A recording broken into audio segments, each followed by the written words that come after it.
ताज्या आणि सुपरफास्ट बातम्या पाहण्यासाठी स्वराज्य न्यूज मराठीला सबस्क्राईब करा आणि बेल बटन प्रेस करा।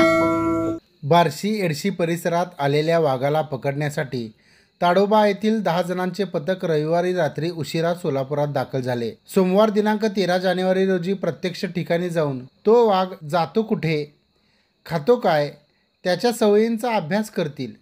त्यानंतर परिस्थिती पाहून वाघाला जेरबंद करतील। यवतमाळ येथील टिपेश्वरपासून सुमारे 500 किलोमीटरचे अंतर पार करून वाघ बार्शी एडशी येथे आला। त्याचे हे नैसर्गिक आवास नसल्याने त्याला पकडून सह्याद्री व्याघ्र प्रकल्पात सोडण्यात येणार आहे।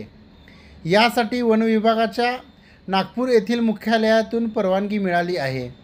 त्यानुसार ताडोबा येथील 10 जणांचे पथक रविवारी रात्री सोलापुरात उशिरा दाखल झाले।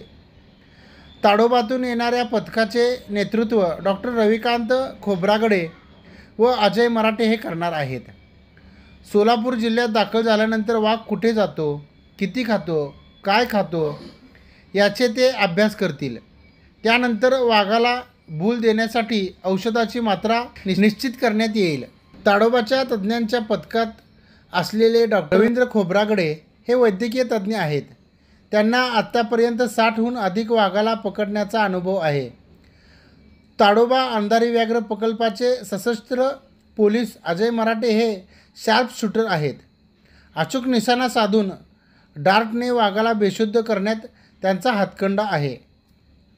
वाघाला पकडण्यासाठी ताडोबा येथील पथक रविवारी रात्री उशिरा सोलापुरात दाखल झाले। सोमवारपासून ते कामास सुरुवात करतील। वाघाला पकडण्यासाठी आवश्यक ती काळजी घेण्यात येत आहे।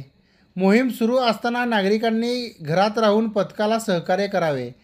गर्दी न केल्यास वाघाला पकडणे अधिक सोयीचे होईल, अशी माहिती उपवनसंरक्षक वन विभाग कुशाग्र पाठक यांनी दिली आहे।